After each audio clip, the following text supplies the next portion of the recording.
very good evening to everyone. And our group is Group G, and this is our group business e-portfolio. And our group has 7 members, which is Aina Amira, Chija Singh, Irene Hu, me Jonglao Hui Hong, and Sawana Binti, Wo Ming Ai, and Yong Xiu Yi. And 7 of us work together to finish this business e-portfolio. And let's get started in the part B, which is name and type of company. Our group company is named Bright Food Industries Sdn Bhd. And our company is focused to produce quality and healthy canned food in Malaysia. And the advantage of having a private limited company is one of them is the limited liability. Can protect business owner personal wealth, and this is because the company shareholder can only liable for debt by the company only. And the second one, I think is the most important part, is the tax advantage. And having a private limited company has benefit from the tax in Malaysia, and the tax is based on the company profit only, and there's no more additional charge of any tax. And next, our company also follow the requirement of the Company Act 2016, which is a private limited company is limited by share and has no more than 50 shareholder. And next is the minimum number of directors for a private limited company is only 1. And in the end of the work, our company also end up with Sdn Bhd. So next, I would like to give the chance to second presenter. Okay, hi, my name is Sawana. I'm a presenter. So I will present how to apply or how to register incorporation. So information that needs to be complete are company names, the status of a private or public company, the purpose of type of business, the address of registered office, the business address. We have the complete detail of director and promoters, and the declaration from director and promoters, declaration of compliance from responsible for incorporation, and any additional document. Okay, next. So how to effect on incorporation? Just effect if the requirement relating to the registration for incorporation of company is not complied. Okay, under section 14 of the Company Act 2016, each company is required to apply for incorporation of the registration is important in condition of selling the company or transfer share. It is because a buyer will review the registration to ensure that the seller has the authority to enter into the deals. Furthermore, when the share about the buyer will need possession of the registration. Moving to part B, characteristic of the company. The characteristic of Bright Food Industries Sdn Bhd as private limited company.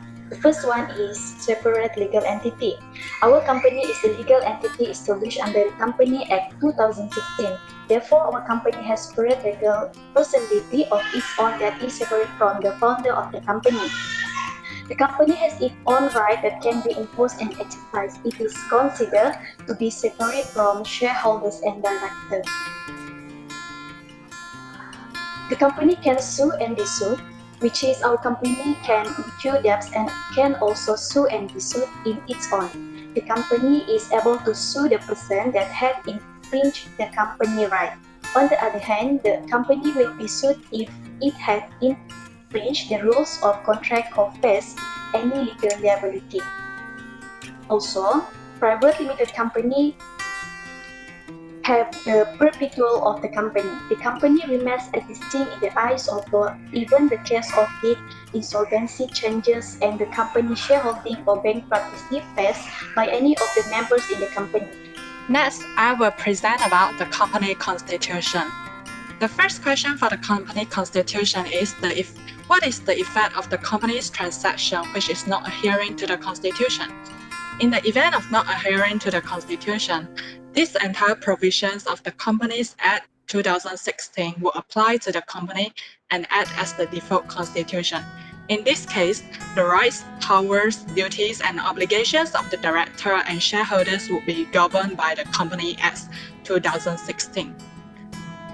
And next, the next issue is whether the constitution can be amended or not. According to Company Act 2016, Division 5, Section 31, Bracket 2, if a company has a constitution, the company, each director, and each member of the company shall have the rights, powers, duties, and obligations set out in this act, except to the extent that such rights, powers, duties, and obligations are permitted to be modified in accordance with this act and are so modified by the constitution of the company. A company constitution in Malaysia, previously referred to as Article and Memorandum of Association, is a legal document recognized by the Companies Act 2016. It generally specifies the rules governing the relationship and activities of the corporate, its shareholders, and directors. Next, I will pass to the next presenter, Wong Min Ai, for him to explain further about this business constitution. Okay. So we see the next question is about, can a company choose for not having a constitution? The company constitution of Malaysia is not mandatory. At the point of incorporation, shareholders may choose to adopt a constitution either on or after company registration. So a constitution is a special form of contract as it binds the company, shareholders, and directors who initially agree to adopt a constitution and any future shareholders. Unlike shareholders agreement, which only bind those who are party to it. So a constitution has a similar effect as a contract between the company, shareholder, director, and company secretary. Usually, the Company Act 2016 will set out some rules to govern the relationship between the company, its shareholder, and director. So company constitution may be adopted to exchange the provision of the Company Act 2016 that is applicable. This is the organizational chart in our company, which the board of directors consists of each one director, chief executive officer, and one CFO. And the other officers in the companies include general manager, secretary, sales representative, and human resources manager. These are the duties. There are 5 main duties of the director, which are the duty to act bona fide in the interest of the company, duty to exercise power for proper purpose, which means that the directors cannot misuse their power to obtain some personal benefit. And the director also has the duty to retain the discretionary, duty to avoid conflict of interest, and duty to act with care, skill, and diligence, which the director needs to attend the board of meetings and also the meetings of committees that the director should be attended. How director avoid interest conflict and apply good business judgment in decision making, and the code of conduct and ethical business practice of fried food industry. Based on several rules under Company Act 2016 stated, to avoid conflict of interest, director must not involve in activities that cause director to put interest against the interest of own company.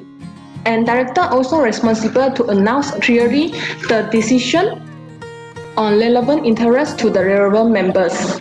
Besides, for good business judgment, director need to make the decision with fair and open, and mainly consider profit and loss of company, not personal or any others' benefits. The code of conduct for fried food industry included avoid interest conflict in between members and company, prohibited competition in between members and company, and disciplinary action will be taken for the members who break the rules.